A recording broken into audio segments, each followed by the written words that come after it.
Halo guys, hari ini aku pengen ngajak kalian buat nge-review terkait materi yang udah kita bahas di kelas tadi terkait laporan arus kas ya. Nah, kita tahu kan laba perusahaan itu penting banget, tapi arus kas juga krusial tuh. Menurut kalian gimana? Jadi kan karena laba ini bisa dimanipulasi dengan akuntansi akrual, sedangkan arus kas lebih mencerminkan kenyataan. Kalau kasnya nggak cukup, perusahaan bisa bangkrut meskipun labanya tinggi di laporan laba rugi. Nah, setuju tuh. Makanya kita perlu analisis arus kas untuk memahami dari mana kas masuk dan bagaimana digunakan. Ada tiga komponen utama di laporan arus kas, yaitu ada aktivitas operasi, aktivitas investasi, dan juga aktivitas pendanaan.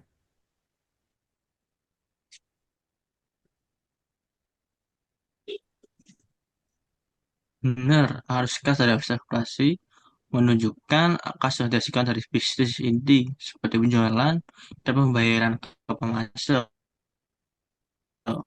Ini indikator utama apakah perusahaan bisa bertahan tanpa mengendalikan pinjaman.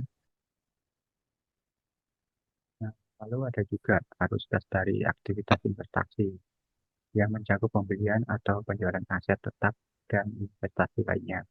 Kalau arus kas ini negatif, bisa jadi perusahaan sedang berinvestasi untuk pertumbuhan jangka panjang.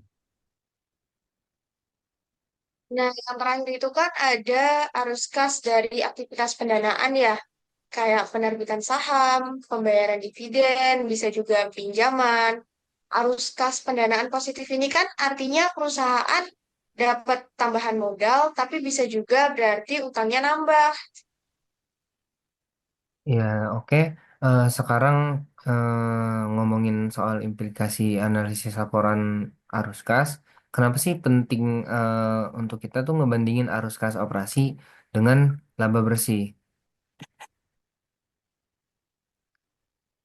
Nah, karena kalau laba tinggi tapi arus kas operasinya rendah, bisa jadi perusahaan kesulitan mengumpulkan uang dari pelanggan.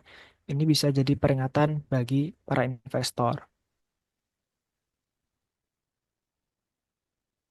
Ya, seperti contoh nih, kalau perusahaan punya piutang yang besar dan sulit tertagih, laba terlihat tinggi, tapi kas yang masuk sebenarnya kecil.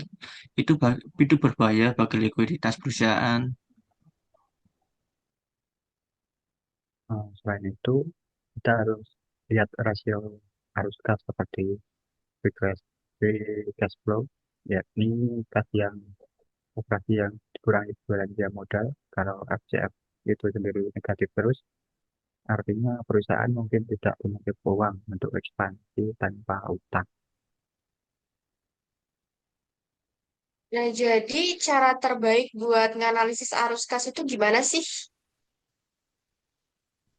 Jadi kita harus melihat tren arus kas selama beberapa tahun. Kalau arus kas operasi stabil atau meningkat, itu tandanya bagus. Tapi kalau misalkan sering negatif, bisa jadi bisnisnya ini nggak sehat. Nah, betul tuh. Kita juga harus membandingkan arus kas dengan perusahaan lain di industri yang sama. Kalau dia lebih rendah dari kompetitor, ada kemungkinan dia tuh punya masalah dalam manajemen kasnya. Oh iya, jangan lupa ada perbedaan nih antara laba dan kas. Laba bisa dimanipulasi dengan akuntansi, tapi kas kan lebih sulit dimanipulasi karena berbasis transaksi nyata. Jadi kesimpulannya, arus kas itu jendela keuangan perusahaan yang lebih transparan daripada hanya melihat laba. Nah, setuju tuh. Kita udah bahas semuanya sih kayaknya ya. Makasih buat semuanya udah mau join buat diskusi hari ini. Semoga kita semua makin paham nih gimana sih cara terbaik buat nganalisis arus kas. Makasih guys. Ya.